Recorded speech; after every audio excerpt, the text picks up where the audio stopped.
The Fisherman and the Rock. I also say to you that you are Peter, and upon this rock I will build my church, and the gates of Hades will not prevail against it. Matthew chapter 16, verse 18. Long ago there was a man of Galilean stock who grew up as a fisherman, but became a rock. This Simon, who dwelt by the shore of the Tiberian Sea, did not then understand how foundational his life would be. A man who was skilled in the art of catching the swimming creature was fishing one day when he met the teacher. Out of the fisherman's boat, the rabbi called his brother Andrew and him into a holy calling that would fill the nets of their lives to the very brim. No longer were they bound to a life of catching fish again and again, for the teacher had called them to become fishers of men. This Simon, the eldest, leader, and always first named of the 12, for the next 3 years with his brothers into the life of the teacher would delve. In that time many miracles and teachings they would witness, and all were designed to increase their spiritual fitness, always first to ask many, often ill-advised questions. This Simon would slowly mature under the teacher's many lessons. From such wonders as the healing of his wife's mother, the teacher was teaching Simon how to love one another. From 5 meager loaves of bread and 2 little fish, Simon saw the teacher grant 5,000 and then some their wish. And when the blustery gale around their boat did one day rage, within Simon's spirit did belief engage. For his master called him to come out into the storm of the surge, and all Simon's fears for a moment were crushed by one singular urge. For while the fisherman's gaze did not totter, he did truly with his master walk upon the water. But alas, as would happen again one fateful day, frail Simon's faith and courage in the midst of the storm gave way.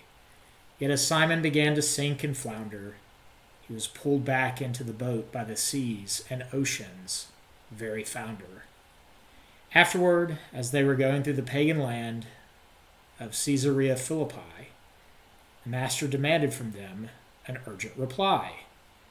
"Who are people saying that I am?" he inquired. "Some say Elijah, or John the Baptist, or Jeremiah, or one of the prophets," they said, as they nervously perspired. "But who do you say that I am?" the teacher pressed. "You are the Messiah, the Son of the living God." Simon had passed the test. And upon that rock, the teacher founded the church that will never teeter. The fisherman Simon was now and forevermore the rock called Peter. However, upon being foretold the gospel, Peter rebuked his Lord out of a faith that was shaken. His Lord replied, "Get behind me, Satan, for Peter the rock was dearly mistaken." Then the teacher turned to the disciples along with that pagan crowd, and he issued the call with a voice very loud. "Whoever would be like me must take up his cross, for to truly live we must all suffer total loss." 6 days later the teacher took the 3 up on a high hill, and here was again displayed the stubbornness of Peter's will. There was unveiled a sight beyond all human imagination as Peter, James, and John saw their Lord's glorious transfiguration. Even in spite of the fear of that glorious light, Peter blurted out, "Lord, can we build 3 tabernacles, if it's all right?" But a thunderous voice from heaven cast them down to the ground, yet the Lord raised them up to see that only he was around. And of the teacher's life all the volumes of the world could not hold, yet the end of this tale must now be told. For on that fateful night, that was oh so black, the faith of Peter the rock did suddenly crack. And in spite of the protest of Peter the rock, his Lord predicted his thrice denial before the crowing of the cock. For into the appointed sufferings his master did faithfully enter in, but Peter the rock did heinously sin.